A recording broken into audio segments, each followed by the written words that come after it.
Datos curiosos de personajes históricos mexicanos. Benito Juárez.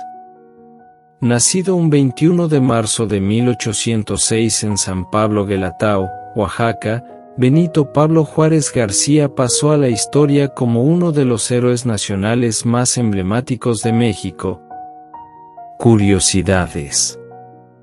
Aunque en los libros de texto de historia se aprecia una figura imponente de altura normal, Benito Juárez era de estatura baja.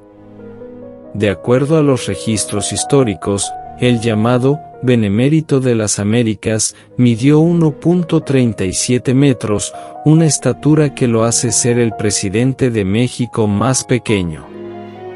En las primeras horas del 19 de junio de 1867 mandó fusilar al emperador Maximiliano de Habsburgo. El oaxaqueño expuso en su manifiesto justificativo de los castigos nacionales en Querétaro que el motivo principal por el que decidió terminar con la vida del europeo fue para demostrar al mundo que ninguna casa imperial podía acabar con la soberanía nacional. Estuvo preso en San Juan de Ulúa, en el estado de Veracruz, tras regresar de un destierro en Cuba debido a que Antonio López de Santa Anna se convirtió en presidente. La frase más conocida de Juárez es, entre los individuos, como entre las naciones, el respeto al derecho ajeno es la paz. Sin embargo, esta no es propia del expresidente mexicano, sino que fue pronunciada por el filósofo Immanuel Kant en su ensayo, La paz perpetua. Muere un año después que su esposa. El 2 de enero de 1871, Margarita Maza murió y esto afectó seriamente el ánimo de Juárez. Un año después, el 18 de julio de 1872, el expresidente de México fallecía a los 66 años de edad en la Ciudad de México. Porfirio Díaz. Nació en Oaxaca el 15 de septiembre de 1830 y en funciones como presidente, oficializó este día para unirlo con los festejos de la independencia de México. Porfirio Díaz fue el único comandante mexicano además de Ignacio Zaragoza que derrotó al ejército francés en Miahuatlán, La Carbonera y Oaxaca en 1866. Por su hazaña, recibió el título de El Héroe del 2 de abril. El famoso científico Thomas Alva Edison le envió como regalo uno de los primeros fonógrafos que realizó. Le encantaba tanto subir las pirámides de Teotihuacán que lo hizo incluso a sus 70 años de edad. ¿Te suena el lema de no reelección? Estas palabras se hicieron famosas al inicio de la Revolución Mexicana en boca de Francisco I. Madero. Te sorprenderá saber que este lema lo acuñó el mismo Díaz, cuando de joven peleó por la presidencia contra Benito Juárez y Sebastián Lerdo de Tejada. Solicitó una absolución de parentesco, para poder casarse con su sobrina Delfina Ortega Díaz, hija de su hermana Manuela Díaz Mori. Durante los más de 30 años que estuvo al mando de la nación hizo innumerables cambios en nombre del progreso. La Ciudad de México vio nacer grandes construcciones, como el Palacio de Bellas Artes y el Palacio Postal. El ferrocarril se convirtió en el principal medio de transporte para trasladarse de un estado a otro. Y se formó una nueva clase media que se involucraría en la vida política de México a inicios del siglo XX. Sin embargo, la clase más devastada en esos 30 años fueron los más humildes. Falleció la tarde del 2 de julio de 1915 acompañado por su esposa Carmelita y su hijo Porfirio a los 84 años en la ciudad de París, Francia. Emiliano Zapata. Nació en agosto de 1879 en San Miguel Anenecuilco, Morelos, México. A los 16 años quedó huérfano. Emilio Vera, un antiguo soldado, enseñó al adolescente los ideales que forjaron su temperamento aguerrido y a favor de los más humildes. Debido a que sufrió varios atentados en su contra, Zapata usó a un doble para asistir a los eventos públicos. El caudillo del sur, como le apodaban, tenía una estatura de 1,70 en pies.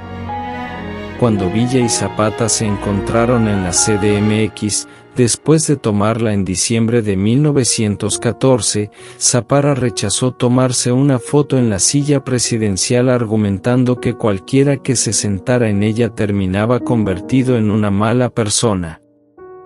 Le gustaba amaestrar caballos y se dedicó al comercio de estos animales durante 30 años.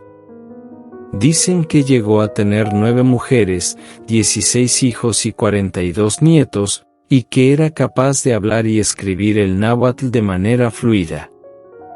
En su boda con Josefa Espejo Sánchez, Francisco I. Madero se convirtió en su compadre, ya que el expresidente de México fue padrino de este casamiento. Existe la anécdota que le faltaba el dedo meñique de la mano derecha por haberlo perdido en una corrida de toros, según habitantes de Cuautla. Para el recuerdo queda una de sus frases más populares: el que quiera ser águila que vuele, el que quiera ser gusano que se arrastre pero que no grite cuando lo pisen. Murió acribillado a balazos a los 40 años, en una emboscada en la hacienda de Chinameca en Morelos el 10 de abril de 1919, debido a una emboscada tendida por el ejército del general gonzalista Jesús Guajardo. Francisco Villa. En 1878 nació en San Juan del Río, Durango, José Doroteo Arango, mejor conocido como Francisco Villa o Pancho Villa, emblemático personaje de la Revolución Mexicana. Durante la Revolución Mexicana, Pancho Villa comandó la División del Norte, movimiento que le permitió convertirse en gobernador del estado de Chihuahua. Cuando se convirtió en gobernador de Chihuahua, mandó a construir 50 escuelas y prohibió el consumo de alcohol, pues consideraba que era el principal causante de problemas. Crónicas de la época señalan que llegó a tener entre 29 a 72 esposas, con algunas de ellas llegó a tener hijos. Historiadores aseguran que reconoció a 26 hijos y de todos estuvo a cargo, especialmente de su educación. A uno de ellos lo mandó a Estados Unidos para estudiar, oportunidad que él nunca tuvo. El héroe de la Revolución Mexicana detestaba por completo el alcohol, ya que aseguraba que era el principal provocador de problemas. Su disgusto por la bebida lo llevó a tomar la decisión de prohibirlo en el estado de Chihuahua cuando fue gobernador del estado. Pancho Villa fue el encargado de organizar la primera y única invasión de México a Estados Unidos luego de que llevó algunas tropas mexicanas para atacar en la ciudad de Columbus. También conocido como el Centauro del Norte, recibió una invitación por parte de un productor de cine para participar en una película sobre él, así que en algunas cintas rescatadas se le puede ver cómo lidera sus tropas de batalla. Francisco Villa y Emiliano Zapata se unieron para juntos combatir el poder que dominaba en ese momento. Fue así que en 1914 los líderes se conocieron en Xochimilco, Ciudad de México. Fue un momento de fiesta, pero también de trabajo, ya que después del brindis por el triunfo del pueblo decidieron los límites territoriales y compartieron la silla presidencial. Murió acribillado el 20 de julio de 1923 tras una emboscada ocurrida en Hidalgo del Parral, Chihuahua. Francisco I. Madero. Un 30 de octubre, pero de 1873, nació Francisco I. Madero en el Rosario en Parras de la Fuente, Coahuila. Madero fue uno de los iniciadores de la Revolución Mexicana con el Plan de San Luis, y ocupó la presidencia de México por 1 año y 3 meses. Tuvo una relación política con Francisco Villa, quien llegó a respaldarlo como presidente. Lloró su muerte. A pesar de su alta instrucción en universidades del extranjero y el roce con la vanguardia intelectual del momento, Francisco creía con vehemencia en la doctrina espiritista y su capacidad para comunicarse con los muertos. Durante su estancia en París, Madero se adentró en la lectura de Allan Kardec y siguió por el camino de esta práctica espiritual y pseudocientífica. Era un hombre convincente y encantador con sus discursos. De acuerdo con diversas fuentes, Madero tuvo diversos apodos cuando era presidente debido a su baja estatura, pues muchos aseguran que medía. Aunque no se sabe el dato con claridad, es seguro que era de baja estatura. Lo asesinaron el 22 de febrero de 1913 junto con José María Pino Suárez, cuando fueron traicionados por Victoriano Huerta después del cuartelazo de la Ciudadela. Tomado de diversas fuentes.